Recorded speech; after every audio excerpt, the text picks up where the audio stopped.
So we were working with adults, not children, which is obviously quite different. But we had people traveling. So I lived in Florida, and we had people traveling from all over America because there just wasn't any other facilities like it. So I actually did that for 2 summers, which I just absolutely adored. And if I could still be there now, I probably would be. And I kind of fell in love with working with that community and just working alongside them, helping them. So when I came back to the UK, I went back to my care job.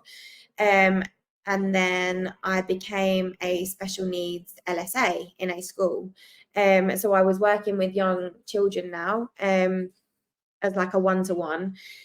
And then, yeah, I just kind of carried on that trajectory. And then everyone in the school that I worked in were like, you would make a fabulous teacher. And I was like, absolutely not. I don't want to be a teacher. I don't want to get into that.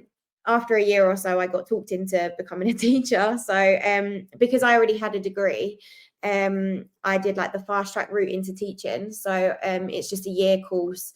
You teach 4 days a week and go to uni 1. So I became a teacher. I did that for 2 years.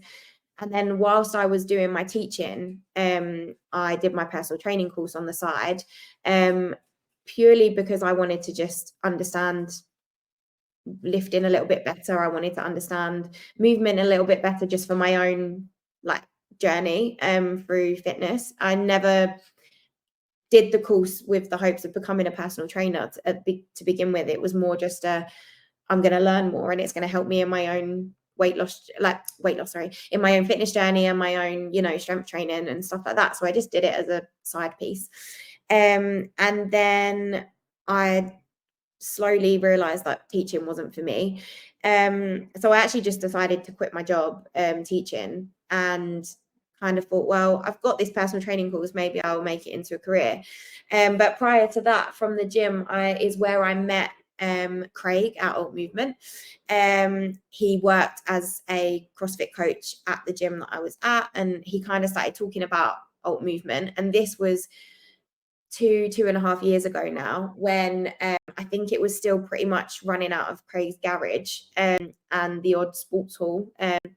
He had like a wheelchair weightlifting club. It was very early stages.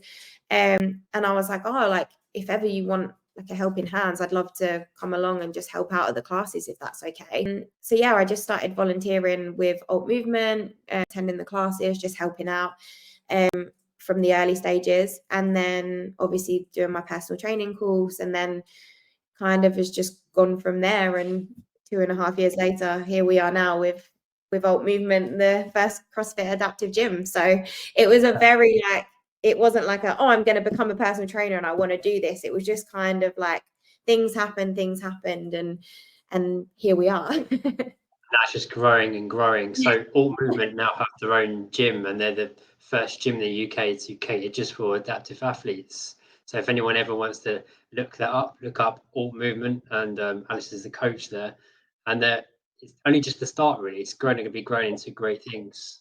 Yeah, no, it's like I don't think Craig, especially, I think he'd agree. Like, I don't think he thought it would grow as quickly and as much as it has, but I think it just goes to show the need that there was for it, because we've had people traveling from all over to come to the gym just for a space to work out. And it's we originally weren't going to have our own gym. Like, we were working out of another gym, and then it grew so much that we didn't have a choice because we just didn't have the facilities there to cater for the classes and the amount of people we have. And like now, I think anyone that ever comes to an Alt Movement class or has been involved with Alt Movement in some way will automatically feel that community